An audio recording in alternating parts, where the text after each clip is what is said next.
Ashmore jumpa Kak Bobo Boy Nova. Semalam Ashmore ada pergi ke Monster Fiesta, tapi semasa Ashmore tengah cari Kak Bobo Boy, Ashmore jumpa Kak Bobo Boy Nova lah. Ashmore pun beli full set pack Champion Rice nombor 1, 2, 3, 4, 5, 6, 7, 8, 9. Hari ni kita buka pack nombor 1 dulu. Kalau awak suka Bobo Boy, jangan lupa untuk like dan juga subscribe. Pertama sekali kita dapat apa ni, HP marker bertemakan apa, pixel art. Okay, pertama sekali kita dapat kuali Kak Sokongan. Dan next kita dapat kita dapat awesome down, tapi dekat bawah tu dia macam apa, tak ada dia punya black bar tu. Next kita ada mega konco.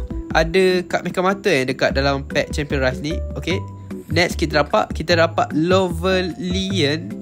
Ini karakter apa ni guys, daripada Papa Zola ke? Okay, next kita ada Kak Sokongan Operative Papa. Ini Papa Zola Dan next kita dapat, oh my god, kita dapat Kak Bobo Boy Nova guys. Kak tier S, 280 HP, 260 attack. Tinggi juga HP dengan attack dia. Jika menang awesome pertama, alihkan semua kad dari zone menang pihak lawan ke zone kalah. Jika kalah awesome pertama, alihkan satu kad dari zone menang sendiri ke zone kalah. Padulah efek dia guys. Seterusnya pack apa yang korang nak tengok Ashmore unboxing?